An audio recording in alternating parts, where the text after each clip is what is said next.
Hello class 12th। इस video में हम पढ़ने वाले हैं इनकम्प्लीट डोमिनेंस को। इसके प्रीवियस जो हमने वीडियोस देखी वहाँ पे हमने पढ़ा about the law of dominance and law of segregation. Law of dominance में क्या होता है कि एक कैरेक्टर जो है, जो हमारे हेट्रोजाइगस स्ट्रक्चर बनते हैं जिसमें एक डोमिनेंट कैरेक्टर होता है और एक रिसेसिव ट्रेट्स वहाँ पे होते हैं, एक रिसेसिव ट्रेट और एक डोमिनेंट ट्रेट्स।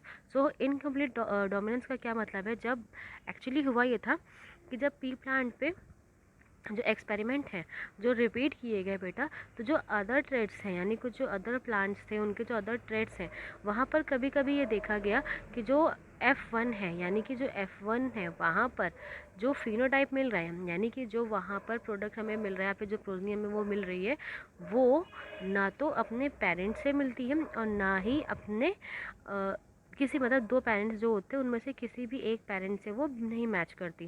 जिस तरीके से यहाँ बताया जा रहा है अबाउट दैट कि समटाइम्स ऐसा हुआ कि F1 में जो फिनोटाइपिक था वो डिड नॉट बिल्कुल रिसेंबल नहीं करती किससे, जो टू पेरेंट्स हैं उनमें से किसी से भी वो मैच नहीं करती।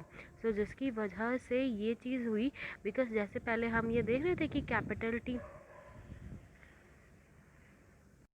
यानी कि जिस तरह पहले हमने वहाँ पे देखा था कि कैपिटल टी था और एक स्मॉल टी था, और जब कैपिटल टी स्मॉल टी आपस में मिलता है तो वहाँ पर एक क्या बनना चाहिए था, एक ऐसा कैरेक्टर होना चाहिए था जिसमें क्या हो, जो हाइट हो ना तो बहुत ज़्यादा टॉल हो ना बहुत ज़्यादा टाफ हो, एक मीडियम साइज़ का प्लांट वहाँ पर हो।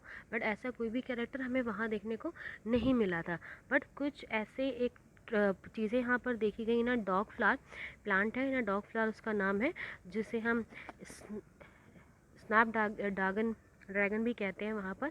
सो उसको उसके साथ ड्रैगन लिखा है, सॉरी स्नैप ड्रैगन। सो उसको भी इसके साथ ये क्रॉस करवाया गया था, जिस क्रॉस में उन्होंने देखा था कि वहाँ पर एक इनकम्प्लीट डोमिनेंस शो होता है। इनकम्प्लीट डोमिनेंस यानी कि जो ट्रू फ्लावर हैं यानी कि जो ट्रू ब्रीड्स है जिनके बीच में हमें क्रॉस करवाना है, तो उनमें क्या था, उनमें जो उनके जीनोटाइप्स थे वो थे कैपिटल आर, और ये जी कैपिटल आर रिस्पॉन्सिबल थे for red colour and small R responsible for the white colour flower. और जो F1 जनरेशन मिली थी वहाँ पर जो जीनोटाइप्स थे that are the capital R and small R, मतलब एक आर कैपिटल था और एक आर स्मॉल। तो अभी तक हमने जितनी चीज़ें पढ़ी हैं उसमें जो ये कैपिटल आ रही है इसे डोमिनेंट हो जाना चाहिए था, और डोमिनेंट होने की वजह से फ्लावर कैसा होता, रेड कलर का। बट एक्चुअली ऐसा नहीं हुआ, जो फ्लावर था वो उसका कलर चेंज हुआ, और वो कैसा हुआ, वो हुआ पिंक, जैसे कि आपको यहाँ पे दिखाई दे रहा है। सो फर्स्ट उन्होंने क्या किया था, ये पी पेरेंट्स वाला पी जनरेशन यानी कि जो पेरेंट्स हैं आपके, जो कि क्या है रेड और वाइट, यहाँ पर आप जीनोटाइप देख रहे हो आर और R, capital R small R, जिनसे क्या निकलेगा, कैपिटल आर निकलेंगे कैपिटल आर, और यहाँ से स्मॉल आर निकलते हैं। जब हर एक कैपिटल आर को आप स्मॉल आर के साथ फ्यूज़ करवाओगे तो वहाँ पर हर बार क्या बनेगा, वहाँ पर एक कैपिटल आर बनेगा और एक स्मॉल आर बनेगा, जिस तरीके से यहाँ पर बना है लाइक दिस जिस तरीके से यहाँ पर कैपिटल आर और स्मॉल आर बन रहा है।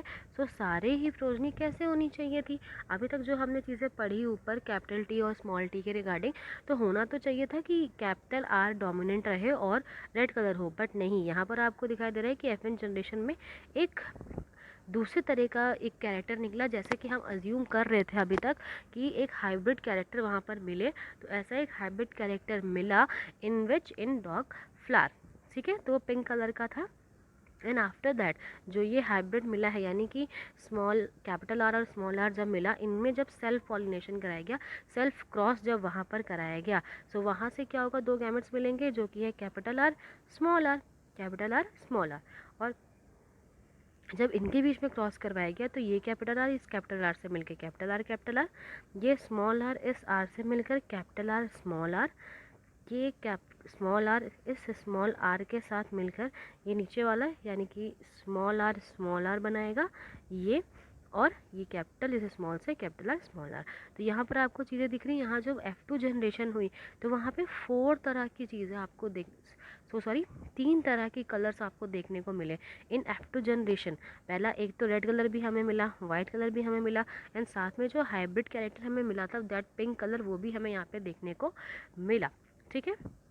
सो यहाँ इतनी चीज़ें पता चली यहाँ पर कि जो हमने इन प्रीवियस टॉलनेस वाले में कैरेक्टर में अज्यूम किया था कि एक मीडियम साइज प्लांट होना चाहिए, बट वो वहाँ पे नहीं हुआ था। बट यस, यहाँ पर जो F2 जनरेशन है, और यहाँ पर पहले तो एक पिंक फ्लावर मिला, और F2 जनरेशन में एक फ्लावर ऐसा था जो रेड था, दो फ्लावर ऐसे थे जो पिंक थे, और एक फ्लावर वाइट था। तो यहाँ से क्या हुआ कि जो जीनोटिपिक रेशियो है वो अलग हो गया, बिकॉज जो हमारा, आपको अगर याद हो, सो जैसे कि यहाँ पर इन्होंने फिनोटिपिक एंड जीनोटिपिक रेशियो के बारे में बात किया है। जीनोटिपिक रेशियो क्या होता है बेटा, मेनली जो उनके जीन्स हैं उनके बेसिस पे। तो जैसे आपको यहाँ पर कैपिटल आर मिला था, तो वहाँ पे हमें कैपिटल टी मिला था। यहाँ कैपिटल आर स्मॉल आर है, तो वहाँ पे कैपिटल टी स्मॉल टी था। यहाँ पे स्मॉल आर, तो वहाँ पे स्मॉल टी मिला था। तो ये तो ओके है, एंड नंबर्स भी वहाँ पर ओके थे, यही थे सेम टू सेम। यानी कि कैपिटल आर एक था, कैपिटल टी एक, कैपिटल आर एक था, तो कैपिटल टी स्मॉल टी एक, सॉरी याद दो है, जो कैपिटल आर और स्मॉल आर है वो दो है, और यहाँ पर भी कैपिटल टी स्मॉल टी दो था, और स्मॉल और कैपिटल टी एक। तो हमने यहाँ से तो पता चला कि जो जीनोटिपिक है वो तो बिल्कुल सेम है दोनों ही में, बट फिनोटिपिक की बात करें तो फिनोटिपिक यहाँ पर चेंज हो गया, बिकॉज वहाँ पर 3 प्लांट ऐसे थे जो टॉलनेस को दिखा रहे थे, और एक प्लांट एक ऐसा था जो डार्कनेस को दिखा रहा था, जिसकी वजह से जो फिनोटिपिक रेशियो हुआ। फिनोटिपिक रेशियो क्या होता है कि जब ट्रेड्स वहाँ पर क्रॉस करवाने के बाद जो हमें एक्सटर्नल जो चीज़ें वहाँ पर दिखाई दे रही हैं, उन चीज़ों के बेसिस पे जो फिनोटिक बिहेवियर है उसका हो रहा है, फिनोमिनन कैसे बन के आया है उस पर, तो वहाँ पर जो फिनोमिनन था वो 3:1 निकल कर आया था। तो येस, ऑफकोर्स जो हमारा लॉ ऑफ डोमिनेंस है एंड इनकम्प्लीट डोमिनेंस, इसमें जीनोटिपिक तो दोनों के सेम है, बट फिनोटिपिक में डिफरेंस आ गया। वहाँ पे फिनोटिपिक अलग था, यहाँ पे फिनोटिपिक रेशियो अलग है। बट एक और मेन चीज़ यहाँ से देखने वाली ये है कि यहाँ पर जो जीनोटिपिक और फिनोटिपिक रेशियो है इस को इनकम्प्लीट डोमिनेंस के लिए वो एग्जैक्ट सेम है। फिनोटिपिक भी 1:2:1 है, एंड जीनोटिपिक भी 1:2:1 है। तो यहाँ पर जो क्वेश्चंस पुटअप हो सकते हैं वो कुछ इस तरीके से कि एक ऐसा क्रॉस आप बताइए जिसमें जीनोटिपिक और फिनोटिपिक रेशियो बिल्कुल बराबर हो, एग्जैक्ट सेम हो एक दूसरे को, तो आपको यहाँ बात समझ में आना चाहिए कि हम इनकम्प्लीट डोमिनेंस के बारे में बात कर रहे हैं। या फिर एक ऐसा पूछ सकते हैं कि एक ऐसे दो ऐसे लॉस को डिस्कस करिए, दो ऐसे क्रॉस बताइए जिसमें जीनोटिपिक रेशियो तो दोनों के सेम हो पर फिनोटिपिक रेशियो दोनों के अलग अलग हो। तो आपको याद रखना है कि आपको एक बार लॉ ऑफ डोमिनेंस में जो टॉलनेस वाला कैरेक्टर है वो दिखाना है, एंड इनकम्प्लीट डोमिनेंस वहाँ पे शो करनी है। तो इस तरीके से भी क्वेश्चन वहाँ पे पूछे जा सकते हैं, इसके लिए आपको जीनोटिपिक एंड फिनोटिपिक रेशियो अच्छे से पता होने चाहिए। ओके, सो यहाँ तक हमने पढ़ लिया कि जो कैरेक्टर वहाँ पर मिले थे फिनोटिपिक रेशियो वो 3:1 था, बट जो यहाँ पर वहाँ पर एक्चुअली हुआ क्या, जो F1 जनरेशन में आर बना वो कम्प्लीटली डोमिनेंट नहीं कर पाया किसको, स्मॉल आर को, और कंप्लीट डोमिनेंट ना होने की वजह से, कम्प्लीटली डोमिनेंट कैरेक्टर ना होने की वजह से हम यहाँ प्रॉपर अलग अलग कर सकते हैं, डिस्टिंग्विश कर सकते हैं बिल्कुल, कैपिटल आर स्मॉल आर में, कैपिटल आर में, और कैपिटल आर स्मॉल आर है ना बेटा। क्योंकि जैसे प्रीवियस ये हो रहा था कि कैपिटल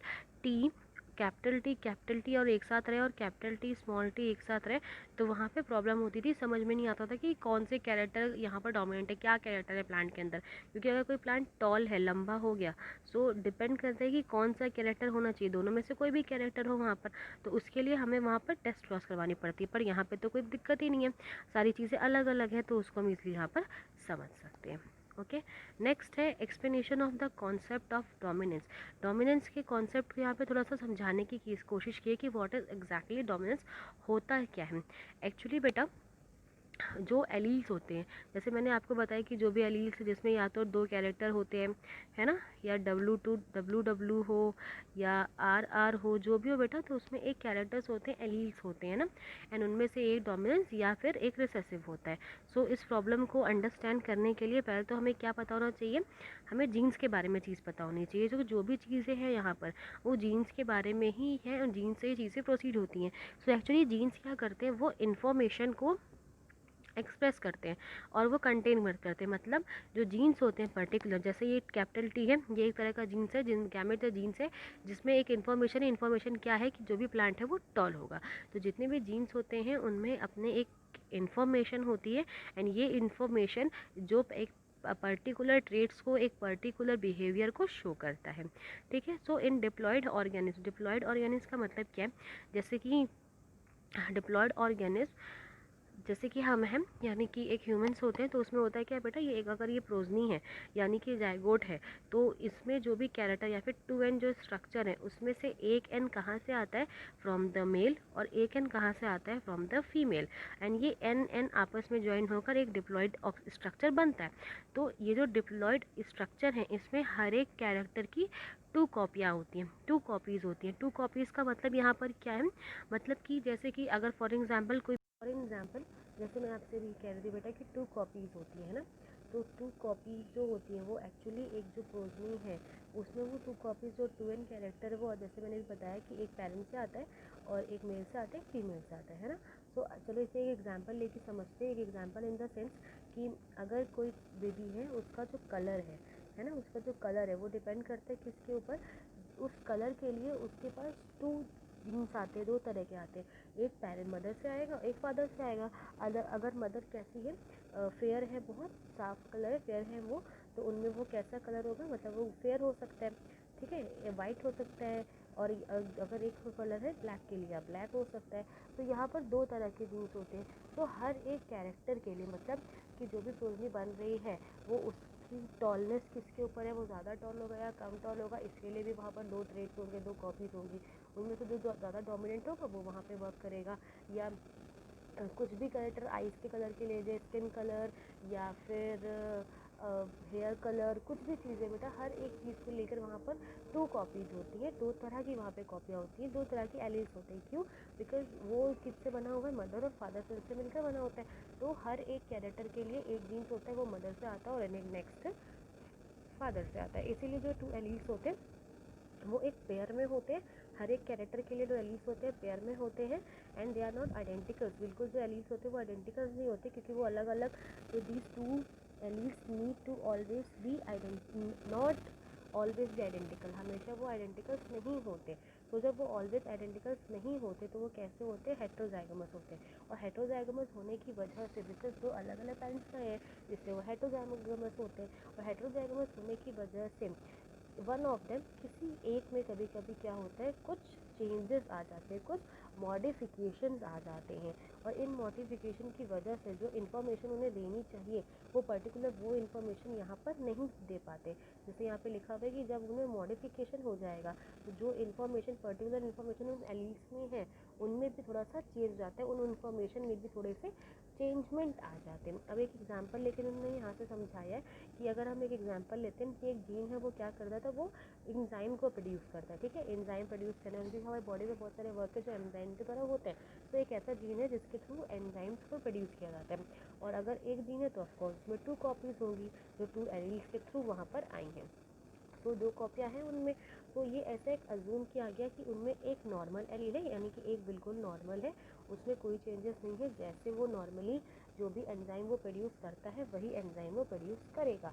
ठीक है, ए नॉर्मल एंजाइम वो प्रोड्यूस करता है, that is means to transform to a substrate, जिससे क्या होगा कि वो जो एंजाइम वहाँ से निकला है वो सबस्टेट के पास पहुँच जाएगा, तभी तो वो सबस्टेट जाकर रिएक्ट करेगा। चलिए फॉर एग्जांपल हम यहाँ पे समझते हैं इसको, कि जैसे एक यहाँ पर एग्जांपल ले रहे हैं कि हम एक एग्जांपल ले रहे हैं एंजाइम्स के थ्रू कि एक ऐसा एलील, एक ऐसी गैमेट्स जीन से जिनसे क्या निकलता है, एंजाइम्स निकलते हैं।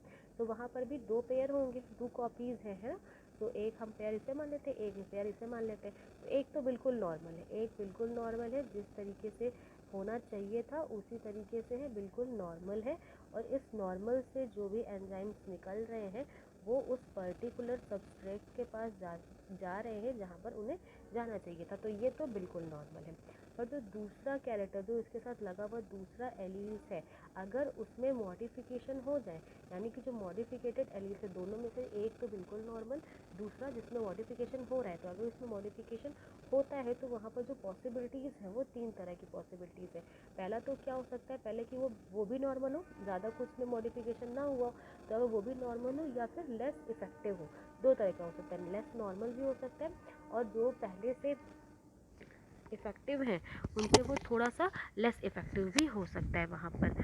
दूसरी बात की गई कि वो कैसा हो सकता है, नॉन फंक्शनल हो सकता है, यानी कि वो ज़्यादा फंक्शनल वो है ही नहीं, मतलब पहले तो वो तो नॉर्मल है या लेस इफ़ेक्टिव हो सकता है। दूसरा वो नॉन फंक्शनल एंजाइम, मतलब वो एंजाइम तो प्रोड्यूस कर रहे हैं वो, लेकिन वो प्रॉपर फंक्शन नहीं कर पाते। और तीसरा है कि वो एंजाइम ही नहीं प्रोड्यूस करे, कोई भी तरीका का वहाँ कोई एंजाइम प्रोड्यूस नहीं हो।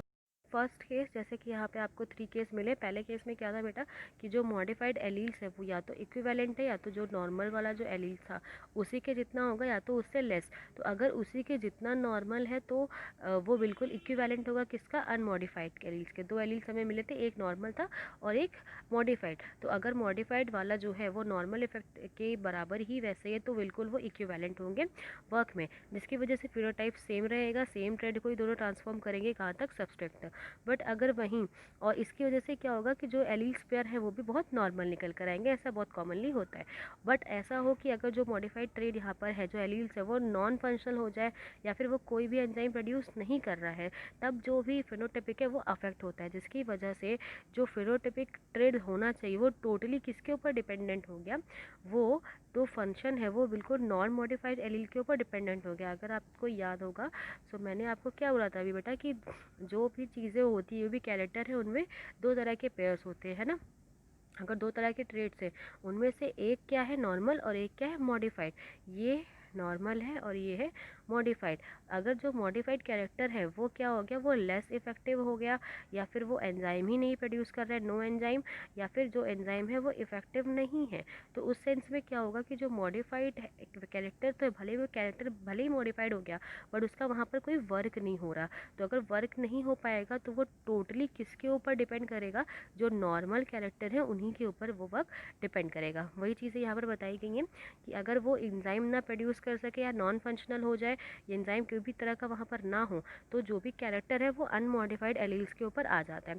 और जो अनमॉडिफाइड कैरेक्टर्स होते हैं यानी कि जिनमें कोई चेंजेस नहीं होता, वो अपने पुराने जीन्स के साथ ही कैरेक्टर को शो करते हैं, वो मेनली डोमिनेंट फॉर्म में होते हैं, डोमिनेंस एलील्स होते हैं। एंड जो मॉडिफाइड हैं वो रिसेसिव होते हैं, क्योंकि जो भी मॉडिफाइड थे वो या तो कैसे थे, या तो उनमें नॉन फंक्शनल एंजाइम थे या फिर एंजाइम ही नहीं थे या फिर इक्विवेलेंट थे, ज़्यादा चेंजेस बिल्कुल ज़्यादा ज़्यादा कहीं नहीं थे, सेम ही थे। तो इसी की वजह से जो रिसेसिव होते हैं उनमें मॉडिफिकेशन हो जाता है, जो मॉडिफाइड एलील्स होते हैं वही रिसेसिव कैरेक्टर्स को लेकर रखते हैं। सो यहाँ से आपको एग्जाम्पल से समझ में आया कि जो रिसेसिव कैरेक्टर है वो क्योंकि नॉन फंक्शनल हो जाते हैं एंड इसकी वजह और नॉन फंक्शनल या फिर एंजाइम ही प्रोड्यूस नहीं करते, जिसकी वजह से जो कैरेक्टर है रिसेसिव वो वहाँ पर शो नहीं हो पाते हैं। ठीक है, सो यहाँ से हमारा इनकम्प्लीट डोमिनेंस ख़त्म होता है। नेक्स्ट हम जो डिस्कस करेंगे वो है हमारा को डोमिनेंस।